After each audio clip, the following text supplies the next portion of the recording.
That was President Biden speaking not too kindly about our next guest. Joining us now, Russ Vought. He is the former budget director for President Donald Trump and the president of the Center for Renewing America. Yeah, nice to have you in. Great to have you with us. I have to ask you about, what do you think about those comments that the president said about you? Not unexpected. I mean, unfortunately, Medicaid is a program that has $1 out of every $4 is improper. And that's largely going to illegal aliens. It's going to improper uses. You now have states, and states have a large say in what the Medicaid program looks like. Half the states are using this for gender transitions, for chemical castration.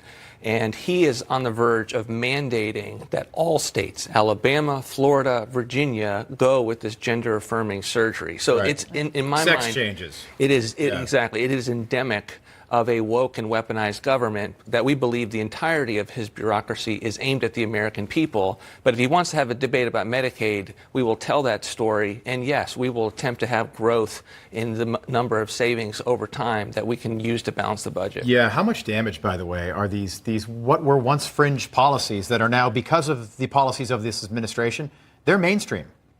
They are mainstream. They have made it mainstream. They have used funding to make it mainstream. Why is it that a normal hospital is all of a sudden talking about these things? It's because dollars is tied to it. And that's the debate that I want to have with the American people, is that your dollars, your taxpayer dollars, are not being used just for big government like Bill Clinton would have had. Right. It's woke and weaponized bureaucracy that's aimed at you. It's the number one issue that statesmen need to rise to the occasion for, and I think that's what the debt limit's going to be used for. Yeah, I do want to ask you, because the budget, this is really the first real test for Kevin McCarthy, someone I know you've had some doubts about. Do you think he can deliver? I think he can. I've been very critical of him, but he is the first speaker to decentralize the House in nearly 60 years. So I think he now has a chance to be a historic speaker. But he has to lean into these fights and not overly manage them. And when I see examples of his staff trying to minimize what can be accomplished in the debt limit, I have concerns. But I think he can be a historic speaker if he leans into House conservatives, tries to save the country, uses the debt limit to do it. All right, I want to get your response to something that Kevin McCarthy's chief of staff is reported to have said, quote, McCarthy is in a nearly impossible bind, having vowed to advance a budget proposal that eradicates the deficit in a decade without touching Medicare and Social Security or increasing taxes. Is that reasonable? Look, I love Dan. I've worked with him before. He needs to read our budget. Our budget within 10 years does not have any changes to Social Security and Medicare benefits. We have $9 trillion in savings. We start with $3 trillion in woke and weaponized bureaucracy crushing. We have $6 trillion in easier welfare reforms, removing the benefit hammock that exists post-COVID. And we move in a direction that allows us to have wins. We need wins. If you care about Social Security and Medicare and the solvency of those trust funds, you need to get a culture of balancing the budget again. That's what we do. I encourage the team, and I know they already have seen it, but I encourage them to look at it, study it, because it's a path forward for them. Yeah, and just to be clear, when I was reading, it's not about getting rid of Medicaid. It's reforming Medicaid that the GOP wants. And also just reading what the president plans to announce on Thursday about the budget. Obviously, he says if you make $400,000 or more, you're going to see higher taxes. But he is also taking some money out of Medicare for some prescription drugs, potentially.